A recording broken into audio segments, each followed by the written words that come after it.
그 심리 실험이 여러 가지가 있는데 그중에 이제 동조 효과라는 게 있어요. 사람은 자기가 생각한 대로 행동하고 주변 환경을 이렇게 바꿔나간다. 그게 맞아요. 그러니까 1%, 0.5%의 사람은 자기가 생각한 대로 주변을 바꿔가려고 애를 쓰거든요. 그런데 그럼에도 불구하고 우리는 의식하지 않든 하든 주변의 상황에 맞춰서 생각하는 경우도 꽤 많거든요. 예, 정답은 들어오세요. 네, 아닌데. 안녕하세요. 이 대학생들은 시지각에 관한 문제를 풀기 위해 방송국에 왔습니다. 이민호 씨, 네. 출제자가 학생들에게 아주 간단한 문제를 보여줍니다. 다음 A, B, C 세 개의 선 중 옆에 그려진 X선과 길이가 같은 것은 어떤 것일까요? 여러분들이 하실 테스트는 정답은 물론 B입니다. 여기 좀 화면에 보시면 문제가 알겠지만 너무 쉬운가요? A, B, C 뭐 기억력 테스트하고 이런 게 그런데 이 방에는 함정이 숨어 있습니다.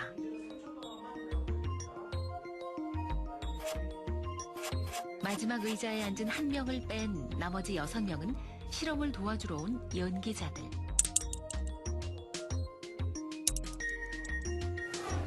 여섯 명의 공모자는 미리 짠 대로 줄줄이 틀린 답을 댈 겁니다.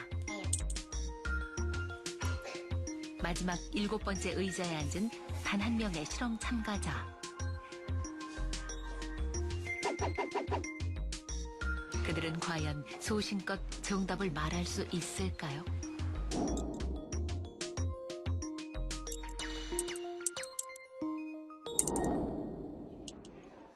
실험이 시작됩니다. 방에 들어온 동환 씨는 아무것도 모른 채 출제자가 시키는 대로 마지막 7번째 의자에 앉습니다. 네, 반갑습니다. 자, 여기 A, B, C 세 선이 있고요. X선이 있죠? X선하고 똑같다고 생각되는 것을 저한테 말씀해 주시면 되는 거예요. 네, 간단하죠? 네, 이건 뭐 너무 쉬운가요? 피식 웃는군요. 그런데 네, 정답은 A입니다. A, 다음. 정답은 A입니다. 다음. 정답은 A. 이런 정답이 A라뇨? 혹시 잘못 본 건 아닐까요? 정말 이상합니다. 정답은 A입니다. 정답은 A입니다. 이제 마지막 동환 씨가 답할 차례. 정답은 B입니다. 다행히 첫 번째는 제대로 답했군요. 갑자기 다음 문제를 뚫어져라 쳐다보는 동환 씨. 네, 한번 보시죠. 정답은 B입니다. B, 예. 다음. 정답은 B입니다. B. 이번에도 틀린 답을 말하는 사람들. 이상한지 자꾸 동환 씨가 옆 사람들을 흘깃 쳐다봅니다.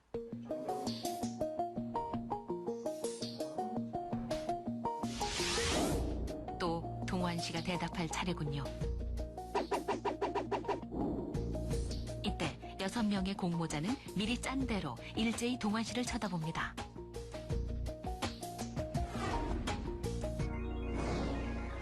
과연 동환 씨는 이 압박을 이겨내고 정답을 말할 수 있을까요? 정답은 B입니다. 정답은 B입니다. B. 틀렸습니다. 네. 다음 문제. 동환 씨는 정답이 C라는 것을 알고 있었습니다. 하지만 주변에 휩쓸려 6명과 똑같이 대답하고 맙니다. 네. 정답 B. 정답은 A입니다. A. 정답은 C입니다. C. 6대 1의 싸움. 이 방에서 진실은 너무나 쉽게 버림받습니다. 실험이 끝나고 이제야 상황 파악을 한 동환 씨.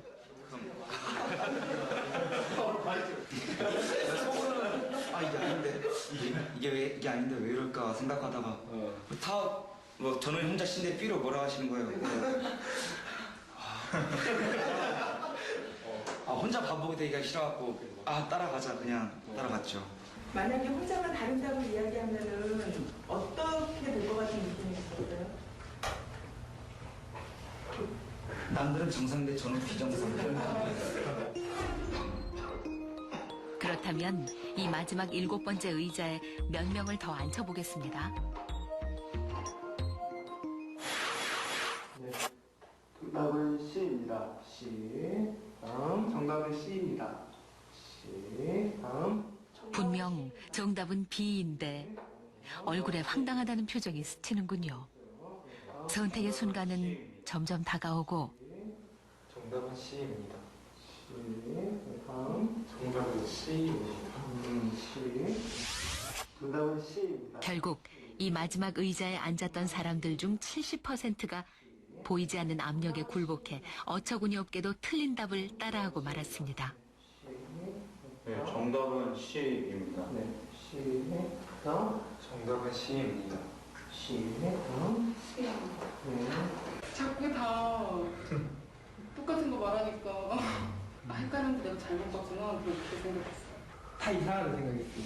제가 이상한 것 같기도 하고 다른 사람은 다 이상한 것 같기도 하고. 왠지 틀리면 왠지 다른 사람한테 신경 쓰일 것 같기도 하고 괜히 튀는 게 싫어서 그냥 이렇게 묻어가자 이러시 A가 맞는 답이면 다른 사람이 다 B라고 얘기했더라도 A라고 얘기할 거라고 얘기하지만 그 사람들을 그 실험실에다 똑같이 넣어놓으면 그때는 심지어 70% 가까이가 그냥 틀린 답을 얘기하고 끝내버린다는 거예요. 사람들이 다른 사람으로부터 배제되는 경험을 하게 되면 우리의 뇌에서 어느 부위가 활성화가 되냐면 신체적으로 우리가 아픔을 당할 때 활성화되는 그 부위가 활성화되는 똑같은 부분이. 그러니까 그게 뭘 보여주냐면 인간은 기본적으로 다른 사람들과 관계를 맺고 그 사람들 속에 포함되려는 아주 강력한 동기가 있다는 거죠. 어떤 생각이 드세요? 여기 계신 분들은 아니야, 나는 이 상황에 들어가서 정답을 이야기할 수 있을 것 같아 라고 하지만 대부분은 정답을 얘기하기가 어려워요.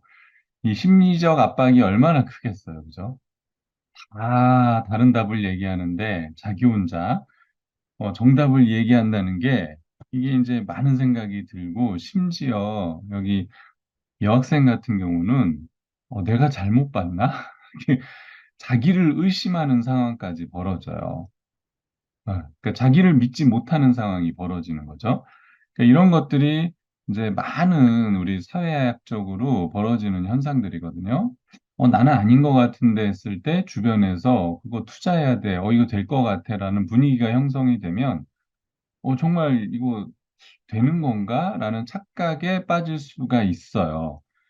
많은 사람들이 했기 때문에 어쩌면 이게 맞는 걸 거야 라고 착각을 한다는 거죠. 그래서 사람은 이제 여기에서 나온 게 상황의 동물이라는 거예요. 그 상황을 이기기가 너무너무너무 어려워요.